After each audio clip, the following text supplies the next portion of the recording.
आजीविका ने अपने लिए कोल्ड कॉफी मंगाई थी और आन्या को कॉफी इतनी पसंद नहीं थी, इसलिए उसने जूस ऑर्डर किया था। दोनों अभी आपस में बातें करते हुए एंजॉय कर रही थी। तभी जीवन का कॉल आता है। आजीविका ने अपने मोबाइल की तरफ देखा और मुस्कुराते हुए आन्या से कहती है, मुझे पता था इसका कॉल जरूर आएगा और इतनी देर से मैं इसी के कॉल के वेट कर रही थी, बंदर कहीं का। आजीविका ने मुस्कुराते हुए कॉल रिसीव कर लिया। उसने कहा, हेलो, अब तुम्हें मेरी याद आ रही है? हाँ, तुम्हारे रिजल्ट के बारे में पता चला तो कॉल करना ही था। रिजल्ट तो बिल्कुल ठीक है, इतने बना लिए, अगली बार और बना लूंगी, तुम प्लीज शुरू मत हो जाना हर बार की तरह। तुमने बहुत ज्यादा बना लिया है क्या? मतलब 50% तुमको ज्यादा लग रहे हैं। मैंने सोचा था इस बार तुम अच्छे मार्क्स लेकर आओगी। भाभी को देखो, उनके 90% आए हैं और अर्नव को जो भी पता चला तो बहुत खुश हो रहा था, लेकिन तुम्हारे ऊपर गुस्सा भी हो रहा था। और सारी बात है उसने मुझे सुनाई कि मेरी वजह से तुम्हारा स्कोर खराब हुआ है। वॉट? भाई ने तुम्हें डांटा? तुम गुस्सा मत करो, मैं भाई से बात करती हूँ। तुम रहने दो, तुम्हारा हर बार का है, तुम्हें पता तो है अर्नव से हर बार मैं यही कहता हूँ कि तुम्हारी जिम्मेदारी मुझ पर है। हाँ, मेरी सारी जिम्मेदारी तुम पर ही है, लेकिन तुम अभी भड़क क्यों रहे हो? मैं बोल रही हूँ ना, मैं भाई से बात करूंगी। वही जीवन सामने से गुस्से से भरे हुए लहजे में कहता है, तुम्हें किसी से बात करने की कोई जरूरत नहीं है, तुम बस पढ़ाई पर ध्यान दो और इस साल अच्छे से पढ़ाई करना। जीवन ने इतना कहकर कॉल कट कर दिया और दोबारा उसकी बात भी नहीं सुनी। वही आजीविका बिल्कुल उदास हो जाती है। उसने मोबाइल की तरफ देखा और दोबारा जीवन को कॉल मिलाया, लेकिन जीवन ने इस बार भी कॉल रिसीव नहीं किया, बल्कि उसका कॉल काट दिया। आन्या, जो आजीविका की बातें सुन रही थी और उसके उदास चेहरे को देखते हैं तो परेशान होकर बोलती है, क्या हुआ? जीवन ने तुम्हें डांटा? आजीविका ने मुंह बनाते हुए कहा, और काम ही क्या है उसके पास? हर वक्त मुझ पर अपना ऑर्डर चलता है, यहाँ तक कि मुझे क्या पहनना है ये भी उसने डिसाइड कर लिया है। अब मुझे बहुत गुस्सा आ रहा है, मेरा पूरा मूड खराब हो गया। आजीविका अपनी जगह से उठकर डस्टबिन के पास आती है और अपनी सारी कॉफी उसमें फेंक देती है। आन्या जब ये देखती है तो बिल्कुल हैरान हो जाती है। आजीविका ने अपने पैर से पैसे निकालकर टेबल पर रख दिए। वो आन्या से बोलती है, मैं कार में तुम्हारा वेट कर रही हूँ, तुम आ जाना। आजीविका वहां से बाहर चली जाती है। आन्या उसे आवाज दे रही थी। वही आन्या ने भी अपना मोबाइल उठाया और उसके पीछे जाते हुए कहती है, रुक जा यार, कहाँ जा रही है इतने गुस्से में? आन्या अपना मोबाइल लेकर दौड़ते हुए वहां से बाहर निकलती है। वो भी कार में आकर बैठ गई। आजीविका ड्राइवर के साथ वहां पर आई थी, लेकिन उसने ड्राइवर को भी कार से बाहर निकलने को बोल दिया। वो खुद ड्राइविंग सीट पर बैठ गई। आजीविका को ड्राइविंग सीट पर देख आन्या बोलती है, अजू तू अभी गुस्से में है इसलिए ड्राइव मत कर, कहीं किसी का एक्सीडेंट हो गया तो सही नहीं होगा। आजीविका ने कहा, मैंने शराब नहीं पी है आन्या, जो मैं किसी को भी ठोक दूंगी, बस कार ही तो ड्राइव कर रही हूँ। आन्या ने उसे समझाने की काफी कोशिश की, लेकिन जब आजीविका समझती नहीं है तो आन्या ने भी आजीविका को कुछ नहीं कहा। हे भगवान, आज ये लड़की किसी की भी नहीं सुनने वाली है। बस अब आप ही हो जाओ, हम दोनों को बचा सकते हो। आन्या ने अपना हाथ जोड़ते हुए आसमान की तरफ देखकर कहा। आजीविका ने कार स्टार्ट की और उस चौड़ी सड़क पर कार दौड़ा देती है। अब आगे। अर्नव अपने ऑफिस में बैठा हुआ था। शाम का वक्त था। जीवन उसके सामने ही था, दोनों कुछ बात कर रहे थे। अचानक उसके मोबाइल किसी का कॉल आता है। अर्नव ने अपने मोबाइल को देखा तो पुलिस स्टेशन से कॉल था। अर्नव ने मोबाइल की तरफ देखते हुए कहा, राघव मुझे क्यों कॉल कर रहा है? शायद कुछ मसाला होगा, तुम कॉल रिसीव करोगे तभी तो पता चलेगा, जीवन में उसे देखते हुए कहा। जीवन मोबाइल स्क्रीन की तरफ ही देख रहा था। अर्नव ने कॉल रिसीव करते हुए मोबाइल जैसे ही कान पर लगाया तो उसने कहा, हाँ कहो राघव, कॉल कैसे किया? अगर मैं अभी तुम्हें कॉल नहीं करता तो तुम पर बहुत बड़ी मुसीबत आ सकती थी। अर्नव ने अपने माथे की लकीरें सिकोड़कर कहा, कौन सी और कैसी मुसीबत की बात कर रहे हो राघव? क्यों, तुम्हें पता है इस वक्त भाभी और अज्जू कहाँ है? और कहाँ होगी राघव? घर पर होगी। अच्छा, जरा उनको कॉल करो, उसके बाद में फिर मुझे दोबारा कॉल करना। राघव ने इतना कहकर कॉल कट कर दिया। वही अर्नव मोबाइल को अपने कान से हटाते हुए हैरानी से देखने लगता है। जीवन उसके चेहरे के एक्सप्रेशन देखकर बोलता है, क्या हुआ, तुम्हें इतने परेशान क्यों लग रहे हो? क्या कहा राघव ने ऐसा? बोल रहा है कि आन्या और आजीविका को कॉल करो, उसके बाद फिर उसे दोबारा कॉल करूं। हाँ तो कर लो, जीवन बेफिक्र होकर कहता है। अर्नव ने आन्या को कॉल मिलाया, पर रिंग जा रही थी लेकिन सामने से कॉल रिसीव नहीं हो रहा था। फिर उसने आजीविका को कॉल किया तो मोबाइल ही स्विच ऑफ था। उसके बाद उसने घर पर कॉल किया। मॉम, आन्या और अज्जू कहाँ है? वो दोनों तो मार्केट गई थी शॉपिंग के लिए। आन्या तो कभी शॉपिंग के लिए नहीं जाती, तो फिर आज कैसे चली गई मॉम? वो तो नहीं जाती, पर तुम्हारी बहन उसे जबरदस्ती लेकर चली गई। अर्नव ने जब ये सुना तो उसके दिमाग की घंटी बजने लगती है। पर तुम क्यों पूछ रहे हो, कुछ हुआ है क्या? उन दोनों को कॉल कर लो अगर कोई जरूरी बात है तो। कौशल्या जी के कहने पर अर्नव ने ठीक है कहा और कॉल कट कर दिया। वहीं उसने तुरंत राघव को दोबारा कॉल मिलाया। जीवन उसको परेशान देखकर बोलता है, क्या हुआ, तुम्हें कहाँ है दोनों? अर्नव ने जीवन को अपने हाथ के इशारे से शांत रहने को कहा। वही राघव ने दोबारा कॉल रिसीव किया। राघव बोला, क्या हुआ, कहाँ है भाभी और अज्जू? मार्केट गई थी लेकिन कॉल नहीं लग रहा। क्या तुम्हें कुछ पता है? कुछ हुआ है तो बताओ राघव। हाँ हुआ तो है, तुम पुलिस स्टेशन आ जाओ, दोनों यहीं पर है। अर्नव ने जैसे ही राघव के मुंह से यह सुनो तो अपनी चेयर से बिल्कुल झटके से उठकर खड़ा हो गया। क्या हुआ है, दोनों को ठीक तो है? अर्नव ने लगभग घबराते हुए कहा। राघव ने सामने से कहा, तुम यहाँ पर आकर ही देख लेना। राघव ने इतना कहकर कॉल कट कर दिया और वही अर्नव तुरंत अपनी चेयर पर रखा हुआ अपना ब्लेजर उठाने लगता है और उसे पहनता है। जीवन भी उसके सामने खड़े होते हुए कहता है, क्या हुआ, तुम इतना घबराए हुए क्यों लग रहे हो? आन्या और अज्जू दोनों पुलिस स्टेशन में है, पता नहीं क्या कर दिया है उन्होंने, मुझे जाना होगा। जीवन भी बिल्कुल हैरान हो गया। उसने कहा, मैं भी चलता हूँ तुम्हारे साथ, वैसे भी ऑफिस क्लोज होने का वक्त हो गया है। अर्नव ने उसकी तरफ देखकर अपनी गर्दन हिला दे और फिर दोनों ऑफिस से बाहर की तरफ निकल जाते हैं। ऑडियो बाय साकिल जैक्स 07। अर्नव ने जीवन को अपने हाथ के इशारे से शांत रहने को कहा। वही राघव ने दोबारा कॉल रिसीव किया। राघव बोला, क्या हुआ, कहाँ है भाभी और अज्जू? मार्केट गई थी लेकिन कॉल नहीं लग रहा। क्या तुम्हें कुछ पता है? कुछ हुआ है तो बताओ राघव। हाँ हुआ तो है, तुम पुलिस स्टेशन आ जाओ, दोनों यहीं पर है। अर्नव ने जैसे ही राघव के मुंह से यह सुनो तो अपनी चेयर से बिल्कुल झटके से उठकर खड़ा हो गया। क्या हुआ है, दोनों को ठीक तो है? अर्नव ने लगभग घबराते हुए कहा। राघव ने सामने से कहा, तुम यहाँ पर आकर ही देख लेना।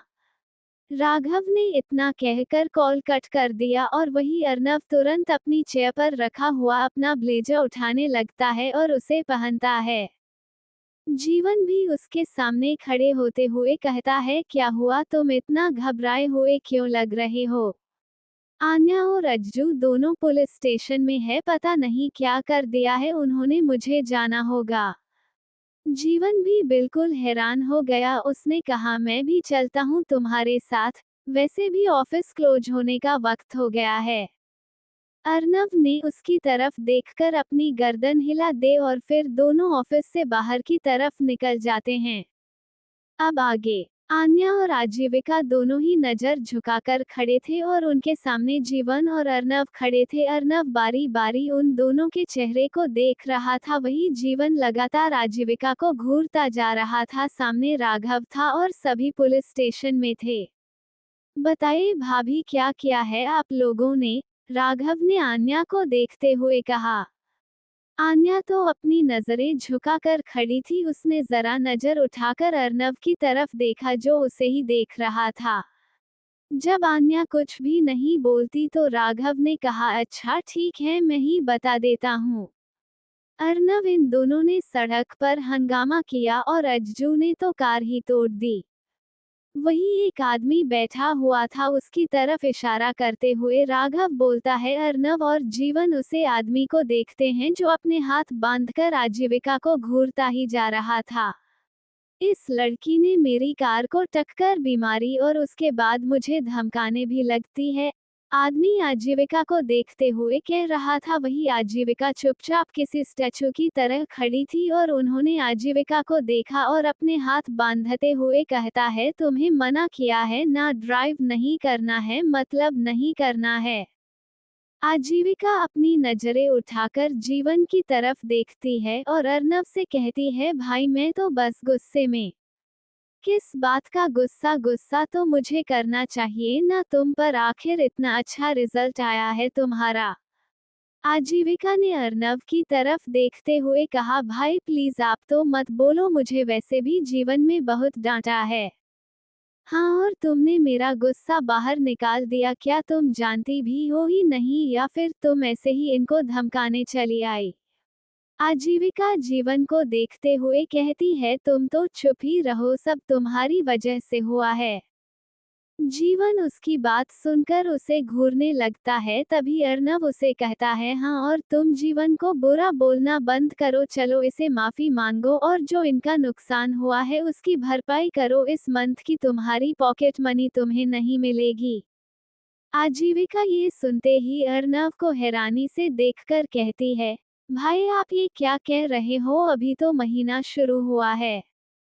अर्नव उसे देखने लगा तो आजीविका चुपचाप अपनी गर्दन हिला देती है। उसने कहा, ठीक है भाई, जैसा आप कहें। आजीविका उसे आदमी के सामने आकर अपनी नजर झुकते हुए कहती है, मुझे माफ कर दीजिए, मैम बिना वजह पर गुस्सा किया और आपका नुकसान भी कर दिया।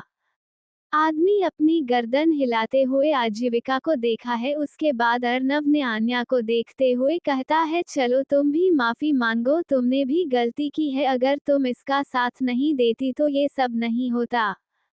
आन्या कुछ खाने के लिए अपनी नजर उठाकर उसकी तरफ देखती है, लेकिन अर्नव ने अपनी उंगली के इशारे से उसे कुछ भी बोलने से मना कर दिया। आन्या भी आदमी से सॉरी कहती है। वो आदमी अपनी कार का नुकसान, अपने साथ हुए बर्ताव के लिए आजीविका से करीब 3 लाख रुपए ले लेता है। इसके बाद राघव ने भी रिपोर्ट कैंसल कर दी। अर्नव ने उन दोनों को देखते हुए कहा, चलो अब घर चलो, आज के लिए इतना काफी है। आन्या और आजीविका दोनों ही अपने अपने किए पर बहुत शर्मिंदा थी। जीवन आजीविका के साथ चल रहा था, वही आजीविका आगे आगे चल रही थी। जीवन में अचानक उसका हाथ पकड़ लिया और उसे अपनी तरफ करते हुए बोला, इतना गुस्सा अच्छा नहीं होता। जीवन ने देखा कि आजीविका की आंखों में आंसू थे। जीवन ने उसकी आंखों से आंसू साफ करते हुए उसके आंसुओं को अपने होठों से छू लिया। रोते नहीं है, मैं जानता हूँ तुमने गुस्से में आकर यह सब किया, और मुझे भी तुम्हें इतना डांटना नहीं चाहिए था, तुमने इस बार काफी मेहनत की है। आजीविका जीवन की बात सुन उसकी तरफ देखती है। जीवन ने मुस्कुराते हुए अपनी पलकें झपकाए। आजीविका उसकी तरफ देखती है और कुछ देर उसे घूमने के बाद मुस्कुरा देती है। उसने जीवन के सीने पर चुटी काटते हुए कहा, मुझे अपनी मोहब्बत करते हो तो डांटा मत करो, तुम जरा सा डांट देते हो तो मुझे रोना आता है। जीवन उसकी बात सुनकर मुस्कुरा देता है। वो आजीविका को अपने सीने से लगाने के लिए अपना हाथ उसकी तरफ बढ़ता है, लेकिन तभी अर्नव की आवाज उनके कानों में आती है जो उन दोनों को बुला रहा था। जीवन आजीविका को देखकर मुस्कुराते हुए कहता है, अभी घर चलते हैं, घर जाने के बाद में तुम्हें एक बिग किस मिलेगी। काफी दिन हो गए हैं ना, तुम्हारे होठों का टेस्ट में नहीं किया है। आज विकास की बात सुनकर शर्माने लगती है, फिर जीवन में उसकी हथेली को अपनी हथेली से जोड़ लिया और दोनों कार की तरफ चल दिए। अर्नव उसे देखने लगा तो आजीविका चुपचाप अपनी गर्दन हिला देती है। उसने कहा, ठीक है भाई, जैसा आप कहें। आजीविका उसे आदमी के सामने आकर अपनी नज़र झुकते हुए कहती है, मुझे माफ कर दीजिए, मैम, बिना वजह पर गुस्सा किया और आपका नुकसान भी कर दिया। आदमी अपनी गर्दन हिलाते हुए आजीविका को देखा है। उसके बाद अर्नव ने आन्या को देखते हुए कहता है, चलो तुम भी माफी मांगो, तुमने भी गलती की है। अगर तुम इसका साथ नहीं देती तो ये सब नहीं होता। आन्या कुछ खाने के लिए अपनी नज़र उठाकर उसकी तरफ देखती है, लेकिन अर्नव ने अपनी उंगली के इशारे से उसे कुछ भी बोलने से मना कर दिया। आन्या भी आदमी से सॉरी कहती है। वो आदमी अपनी कार का नुकसान, अपने साथ हुए बर्ताव के लिए आजीविका से करीब 3 लाख रुपए ले लेता है।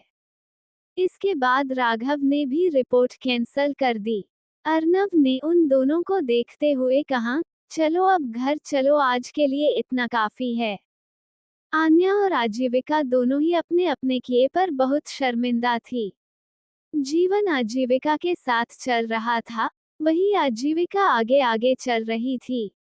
जीवन में अचानक उसका हाथ पकड़ लिया और उसे अपनी तरफ करते हुए बोला, इतना गुस्सा अच्छा नहीं होता। जीवन ने देखा कि आजीविका की आंखों में आंसू थे। जीवन ने उसकी आंखों से आंसू साफ करते हुए उसके आंसुओं को अपने होठों से छू लिया। रोते नहीं है, मैं जानता हूँ तुमने गुस्से में आकर यह सब किया, और मुझे भी तुम्हें इतना डांटना नहीं चाहिए था। तुमने इस बार काफी मेहनत की है। आजीविका जीवन की बात सुन उसकी तरफ देखती है। जीवन ने मुस्कुराते हुए अपनी पलकें झपकाए। आजीविका उसकी तरफ देखती है और कुछ देर उसे घूमने के बाद मुस्कुरा देती है। उसने जीवन के सीने पर चुटी काटते हुए कहा, मुझे अपनी मोहब्बत करते हो तो डांटा मत करो, तुम जरा सा डांट देते हो तो मुझे रोना आता है। जीवन उसकी बात सुनकर मुस्कुरा देता है। वो आजीविका को अपने सीने से लगाने के लिए अपना हाथ उसकी तरफ बढ़ता है, लेकिन तभी अर्नव की आवाज उनके कानों में आती है, जो उन दोनों को बुला रहा था। जीवन आजीविका को देखकर मुस्कुराते हुए कहता है, अभी घर चलते हैं, घर जाने के बाद में तुम्हें एक बिग किस मिलेगी। काफी दिन हो गए हैं ना, तुम्हारे होठों का टेस्ट में नहीं किया है। आज विकास की बात सुनकर शर्माने लगती है, फिर जीवन में उसकी हथेली को अपनी हथेली से जोड़ लिया और दोनों कार की तरफ चल दिए। अब आगे। रात का वक्त हो चुका था। दिन भर की भागदौड़ की वजह से अर्नव काफी ज्यादा थक गया था, तो अपने बेड पर आकर पसर कर लेट जाता है। उसके पैर नीचे की तरफ लटक रहे थे और उसने अपने दाएं हाथ को अपनी आंखों के ऊपर रखा हुआ था। छत को देखते हुए उसने अपनी आंखें बंद कर ली थी। वहीं बाथरूम पानी की आवाज आती है। आन्या रात का शॉवर ले रही थी। शॉवर लेने के बाद जब बाहर आई तो अर्नव को देखकर उसने टॉवल से अपने बालों को साफ करते हुए अपने आप से कहा, बात करने की हिम्मत भी नहीं हो रही, लेकिन यह ऐसे कैसे सो रहे हैं, इन्हें कुछ बोलेगी तो दोबारा गुस्सा करेंगे। आन्या बालकनी में चली गई और वहीं खड़ी होकर अपने बाल सुखाने लगती है। वही अर्नव अभी भी वैसे ही लेटा हुआ था। आन्या को बहुत बुरा लग रहा था, क्योंकि आज उसकी वजह से अर्नव कितना परेशान हो गया था। जब से वो घर आए थे तब दोनों ने बात भी नहीं की थी, हालांकि अभी तक सभी डिनर कर लिया था और सो गए थे। वही हाल अर्नव का भी था। उसमें कहाँ सोचा था कि घर जाने के बाद आन्या को प्यार से चुम लगा और उसे कहेगा कि उसने इतना अच्छा रिजल्ट देकर उसे कितना प्राउड फील करवाया है, लेकिन यहाँ तो सब उल्टा हो गया था। आन्या बाहर चल रही ठंडी हवाओं को महसूस कर रही थी, तभी किसी ने पीछे से आकर उसके कंधे पर शोर डाल दी और फिर उसे अपने बड़ों के घेरे में ले लिया। आप यहाँ आप तेज सो रहे थे ना? आन्या बोली। आन्या ने पलटकर नहीं देखा, लेकिन अर्नव को स्पर्श से समझ गई कि यह कोई और नहीं बल्कि और ना ही था जो उसे पकड़े हुए था, और उन्होंने उसके कंधे पर अपना सिर रख दिया और उसके बालों को पीछे से हटाते हुए आगे कर दिया। उसने उसकी गर्दन को अपने होठों से छूते हुए उसके कान पर किस किया और सामने की तरफ देखने लगा। आन्या भी उसे अपने इतने करीब देखकर अपनी आंखें बंद कर लेती है। उसने अपनों के स्पर्श को महसूस करना शुरू कर लिया। अर्नव ने अपने दोनों हाथ उसके पेट पर किए हुए थे और आन्या ने भी उसे पकड़ा हुआ था। आन्या उसके सहारे से खड़ी थी। तभी अर्नव बोला, जब से घर आया हूँ तब से तुमने कुछ बोला ही नहीं है। तुम्हें पता है ना, तुम्हारा खामोश चेहरा मुझे पसंद नहीं। आप भी तो बोल सकते थे, लेकिन आपने भी कुछ नहीं बोला। मुझे तो बुरा लग रहा है। आन्या अपनी आंखें बंद किए हुए ही यह कहती है। वही अर्नव उसके कान के पास अपने होंठ करते हुए कहता है, I feel very proud of you my angel. Aanya, Arnav के मुंह से यह बात सुनकर अपनी आंखें खोला वो उसकी तरफ पलट कर देखती है। दोनों एक दूसरे की आंखों में देख रहे थे। आन्या ने अपने दोनों हाथ उसके कंधे पर रख दिए थे। उसने उदास चेहरे से कहा, और मुझे बहुत बुरा लग रहा है। आपको मेरी वजह से कितनी प्रॉब्लम हुई ना जान। मुझे प्रॉब्लम नहीं हुई, मुझे तुम्हारी फिक्र रहती है, इसलिए मैंने तुम्हें डांटा और तुमने अज्जू का साथ दिया, इसलिए भी मुझे गुस्सा आया। तो मैं तो पता है वो बच्ची है, बातों को नहीं समझती, लेकिन तुम तो मेरी समझदार पत्नी हो ना। आन्या उसकी बात सुनकर अपनी गर्दन हिलाते हुए उसे देखते हैं। तभी अर्नव ने उसके माथे को चूमते हुए कहा, पर कोई बात नहीं, तुमने मेरी बात मानी और माफी मांगी, मुझे बहुत अच्छा लगा। मैं जो कहता हूँ तुम आसानी से मान लेती हो, कभी किसी बात पर सवाल नहीं उठाती। आन्या कुछ नहीं कहती, लेकिन उसके सीने से चिपककर अपने चेहरे को उसके सीने पर रख लेती है और अपनी आंखें बंद करते हुए कहती है, आपके खिलाफ जाना मुझे पसंद नहीं है, क्योंकि मैं जानती हूँ कि जो आप रहते हो मेरी भलाई के लिए कहते हो। अर्नव ने जब उसकी बातें सुनी तो उसके चेहरे पर मुस्कुराहट आ जाती है। अर्नव ने भी उसे अपनी बाहों के घेरे में भर लिया और फिर उसके बालों को चूमते हुए बोला, ये दिल तो तुम्हें हमेशा खुश देखना, और इसलिए तुम्हारी गलतियों पर तुम्हें डांट देता हूँ तो बुरा मत माना करो, क्योंकि तुम्हें मुझे यूं खामोश अच्छी नहीं लगती। आन्या के चेहरे पर मुस्कुराहट आ जाती है। उसने अर्नव को और भी कसकर अपने सीने से लगा दिया और अर्नव ने भी उसे अपने सीने से लगाकर उसके बालों को चूम लिया। आन्या ने पलटकर नहीं देखा, लेकिन अर्नव को स्पर्श से समझ गई कि यह कोई और नहीं बल्कि और ना ही था जो उसे पकड़े हुए था, और उन्होंने उसके कंधे पर अपना सिर रख दिया और उसके बालों को पीछे से हटाते हुए आगे कर दिया। उसने उसकी गर्दन को अपने होठों से छूते हुए उसके कान पर किस किया और सामने की तरफ देखने लगा। आन्या भी उसे अपने इतने करीब देखकर अपनी आंखें बंद कर लेती है। उसने अपनों के स्पर्श को महसूस करना शुरू कर लिया। अर्नव ने अपने दोनों हाथ उसके पेट पर किए हुए थे और आन्या ने भी उसे पकड़ा हुआ था। आन्या उसके सहारे से खड़ी थी। तभी अर्नव बोला, जब से घर आया हूँ तब से तुमने कुछ बोला ही नहीं है। तुम्हें पता है ना, तुम्हारा खामोश चेहरा मुझे पसंद नहीं। आप भी तो बोल सकते थे, लेकिन आपने भी कुछ नहीं बोला, मुझे तो बुरा लग रहा है। आन्या अपनी आंखें बंद किए हुए ही यह कहती है। वही अर्नव उसके कान के पास अपने होंठ करते हुए कहता है, I feel very proud of you my angel. Aanya, Arnav के मुंह से यह बात सुनकर अपनी आंखें खोला वो उसकी तरफ पलट कर देखती है। दोनों एक दूसरे की आंखों में देख रहे थे। आन्या ने अपने दोनों हाथ उसके कंधे पर रख दिए थे। उसने उदास चेहरे से कहा, और मुझे बहुत बुरा लग रहा है। आपको मेरी वजह से कितनी प्रॉब्लम हुई ना जान। मुझे प्रॉब्लम नहीं हुई, मुझे तुम्हारी फिक्र रहती है, इसलिए मैंने तुम्हें डांटा और तुमने अज्जू का साथ दिया, इसलिए भी मुझे गुस्सा आया। तो मैं तो पता है वो बच्ची है, बातों को नहीं समझती, लेकिन तुम तो मेरी समझदार पत्नी हो ना। आन्या उसकी बात सुनकर अपनी गर्दन हिलाते हुए उसे देखते हैं। तभी अर्नव ने उसके माथे को चूमते हुए कहा, पर कोई बात नहीं, तुमने मेरी बात मानी और माफी मांगी, मुझे बहुत अच्छा लगा। मैं जो कहता हूँ तुम आसानी से मान लेती हो, कभी किसी बात पर सवाल नहीं उठाती।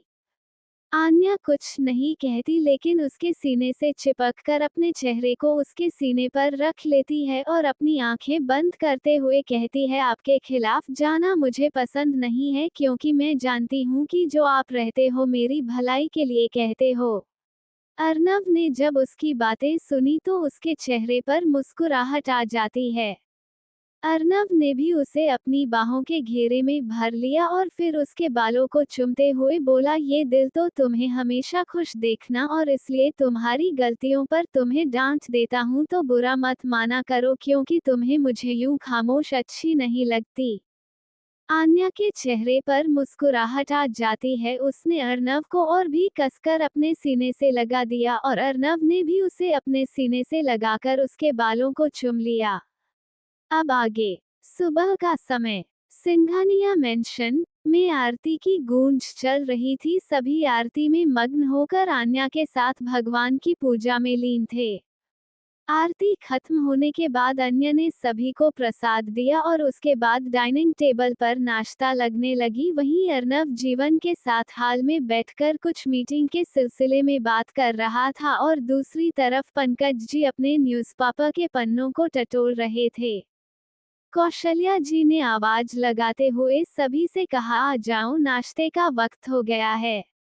उनकी आवाज सुनकर सभी धीरे धीरे उठकर डाइनिंग टेबल पर आकर बैठ जाते हैं। आज सारा खाना आन्या ने बनाया था और सभी बहुत खुश भी थे, क्योंकि आन्या का रिजल्ट इतना अच्छा जो आया था। वैसे सभी आजीविका से भी खुश थे, क्योंकि उसने अब की बार काफी मेहनत की थी और अर्नव और जीवन ने कल के इंसिडेंट के बारे में घर पर कुछ भी नहीं बताया था। आन्या ने मुस्कुराते हुए अर्नव को ब्रेकफास्ट दिया और खुद भी उसके पास आकर बैठ गई। अर्नव ने ये देखा कि अन्य ने अपने लिए कुछ भी नहीं लिया है, तो ये देखकर अर्नव उसकी तरफ देखते हुए कहता है, एंजल तुमने कुछ भी नहीं लिया।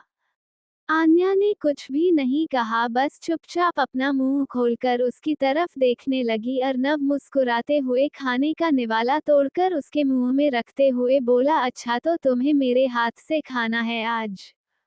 नहीं, मुझे तो रोज आपके हाथ से खाना हो गया, लेकिन आप खिलाते नहीं हो ना। आन्या इतना कहकर मुस्कुरा देती है। वहीं अर्नव भी मुस्कुराते हुए उसे देखने लगता है। अर्नव और आन्या कोई इस तरह देखते हुए सभी मुस्कुराने लगते हैं। तभी कौशल्या जी बोली, हाँ, मेरी बहू को अपने हाथों से खिलाया करो, अभी वैसे भी बच्ची है ये। माँ आप भी ना, ये तो ऐसे ही कहती रहती है, आप भी इसका साथ दे रही हैं, रोज रात को मेरे हाथ में खाना खाती है ये। अरुण ने मुस्कुराते हुए कहा। सभी कौशल्या जी और पंकज जी मुस्कुराकर एक दूसरे की तरफ देखने लगते हैं, जबकि जीवन और आजीविका जो एक दूसरे के सामने बैठे हुए थे, आई कांटेक्ट करते हुए एक दूसरे से न जाने क्या कह रहे थे। आजीविका भी बच्चों की तरह मुंह खोल रही थी, लेकिन फिर उसे खुद ही अपने हाथ से खाना खाना पड़ रहा था, क्योंकि जीवन तो अर्नव के सामने उसे अपने हाथ से खाना खिलाएगा नहीं। वही जीवन उसका चेहरा देखकर मुस्कराने लगता है। अभी सभी नाश्ता कर रहे थे, तभी कौशल्या जी ने अर्नव से कहा, तो बेटा क्या प्लान है फिर आजीविका को लेकर?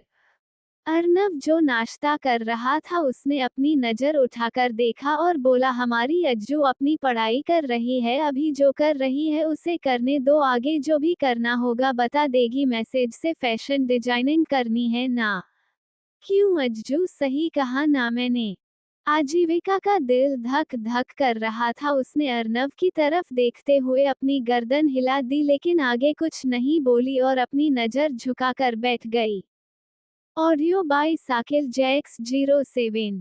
सिंघानिया मेंशन में आरती की गूंज चल रही थी। सभी आरती में मग्न होकर आन्या के साथ भगवान की पूजा में लीन थे।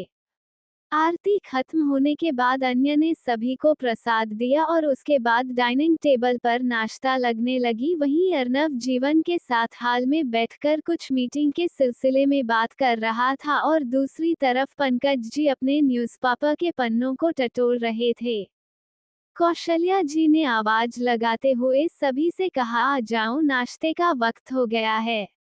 उनकी आवाज सुनकर सभी धीरे धीरे उठकर डाइनिंग टेबल पर आकर बैठ जाते हैं। आज सारा खाना आन्या ने बनाया था और सभी बहुत खुश भी थे क्योंकि आन्या का रिजल्ट इतना अच्छा जो आया था। वैसे सभी आजीविका से भी खुश थे क्योंकि उसने अब की बार काफी मेहनत की थी और अर्नव और जीवन ने कल के इंसिडेंट के बारे में घर पर कुछ भी नहीं बताया था।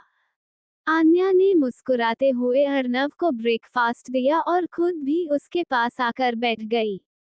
अर्नव ने ये देखा कि अन्य ने अपने लिए कुछ भी नहीं लिया है तो ये देखकर अर्नव उसकी तरफ देखते हुए कहता है, एंजल तुमने कुछ भी नहीं लिया।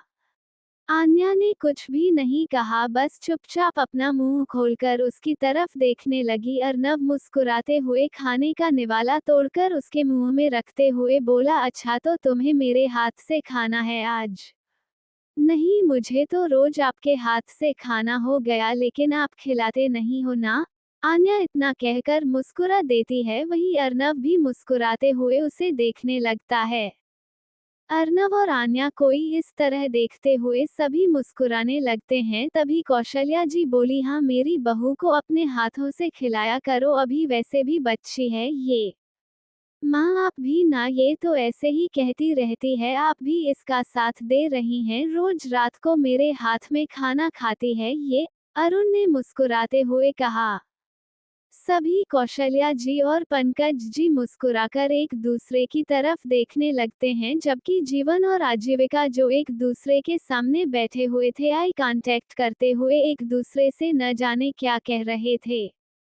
आजीविका भी बच्चों की तरह मुंह खोल रही थी लेकिन फिर उसे खुद ही अपने हाथ से खाना खाना पड़ रहा था क्योंकि जीवन तो अर्नव के सामने उसे अपने हाथ से खाना खिलाएगा नहीं। वही जीवन उसका चेहरा देखकर मुस्कराने लगता है। अभी सभी नाश्ता कर रहे थे तभी कौशल्या जी ने अर्नव से कहा, तो बेटा क्या प्लान है फिर आजीविका को लेकर? अर्नव जो नाश्ता कर रहा था उसने अपनी नज़र उठाकर देखा और बोला, हमारी अज्जू अपनी पढ़ाई कर रही है, अभी जो कर रही है उसे करने दो, आगे जो भी करना होगा बता देगी। मैसेज से फैशन डिजाइनिंग करनी है ना? क्यों अज्जू, सही कहा ना मैंने? आजीविका का दिल धक धक कर रहा था। उसने अर्नव की तरफ देखते हुए अपनी गर्दन हिला दी लेकिन आगे कुछ नहीं बोली और अपनी नज़र झुकाकर बैठ गई। अब आगे पंकज जी अर्नव की तरफ देखकर बोलते हैं, अरे बेटा, तुम्हारी माँ ये कह रही है कि तुमने अज्जू की शादी के लिए क्या सोचा है? आदि विकास ये बात सुनते ही मुस्कुराने लगती है और उसके दिल के धड़कनें तेज चलने लगती है। उसने अपनी नज़र उठाकर जीवन की तरफ देखा, वही जीवन अपनी आईब्रो उठाते हुए उसे छेड़ रहा था। अर्नव उनको देखते हुए कहता है, अभी शादी की क्या जरूरत है, अभी तो ये बच्ची है और पढ़ाई कर रही है, जब तक अपने पैरों पर खड़ी नहीं हो जाती तब तक शादी का मैंने कुछ सोचा नहीं है। अभी शादी की नहीं बोल रहे हैं लेकिन एंगेजमेंट के बारे में तो तुमने सोचा ही होगा, कौशल्या जी मुस्कुराते हुए कहती है। अर्नव अपनी नजरें घूमकर सभी के चेहरों को देखने लगता है। उसने आन्या के चेहरे को देखा जो भी अपनी कोहनी को टेबल पर टिकाकर गर्दन पर हाथ रखकर उसे देख रही थी। अर्नव सभी के चेहरे को देखते हुए कहता है, मैंने फिलहाल किसी की शादी के बारे में कुछ भी नहीं सोचा है और ना एंगेजमेंट के बारे में सोचा है, और अभी लड़का कहाँ है, हमने लड़का भी तो नहीं ढूंढा, बिना लड़के के शादी कैसे हो सकती है? अर्नव की बात सुनकर कौशल्या जी हंसते हुए कहते हैं, लड़का तुम्हारे सामने बैठा है और तुम पूछ रहे हो कि लड़का नहीं है? अर्नव हैरानी से अपनी माँ की शक्ल को देखते हुए कहता है, कौन लड़का, किसकी बात कर रही हो मॉम आप? तभी कौशल्या जी जीवन की तरह देखते हुए कहती है, मैं आजीविका और जीवन के रिश्ते की बात कर रही हूँ, इतनी देर तुझे ये भी समझ नहीं आया?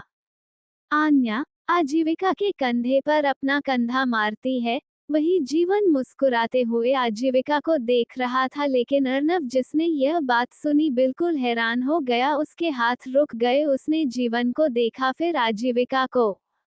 ये कैसी बातें कर रही है मॉम आप? जीवन और अज्जू की शादी, इस बारे में कब बात हुई? और दोनों एक दूसरे से शादी कर रहे हैं। दोनों एक से शादी कैसे कर सकते हैं? आपने देखा तो है इन दोनों को। अर्नव की यह बात सुनकर सभी उसकी तरफ देखने लगते हैं। आजीविका को कुछ भी समझ नहीं आ रहा था, और वही हाल जीवन का भी था। तभी पंकज जी ने कहा, बेटा, हम इन दोनों की शादी की प्लानिंग बहुत पहले कर चुके हैं, तुमसे डिस्कस नहीं किया, लेकिन ये दोनों एक दूसरे से प्यार करते हैं और हम चाहते हैं कि इनकी शादी हो जाए। अर्नव ये सुनते ही दंग होकर उन सभी के चेहरे को देखने लगता है। कौशल्या जी बोलती है, ये दोनों एक दूसरे के साथ अपनी जिंदगी बिताना चाहते हैं, और मैं भी यही चाहती हूँ कि दोनों जल्द से जल्द एक दूसरे से शादी के बंधन में बंध जाए। अर्नव हैरान था। वो सभी को हैरान होकर देख रहा था। सभी आन्या भी अर्नव से कहती है, हाँ अज्जू, सच में जीवन से बहुत प्यार करती हूँ, और जीवन भी अज्जू से बहुत प्यार करता है, इसलिए आप जल्दी से इनकी शादी के लिए मान जाओ। शादी अभी करेंगे तो ठीक है, लेकिन अगर अभी आप एंगेजमेंट के लिए भी मान जाते हो तो भी किसी को कोई प्रॉब्लम नहीं है। वही जीवन ये सब चुपचाप सुन रहा था। अचानक उसने आन्या का हाथ अपनी बाह से हटा दिया और उठकर खड़ा हो गया। आन्या के साथ साथ सभी हैरान होकर उसे देखने लगते हैं।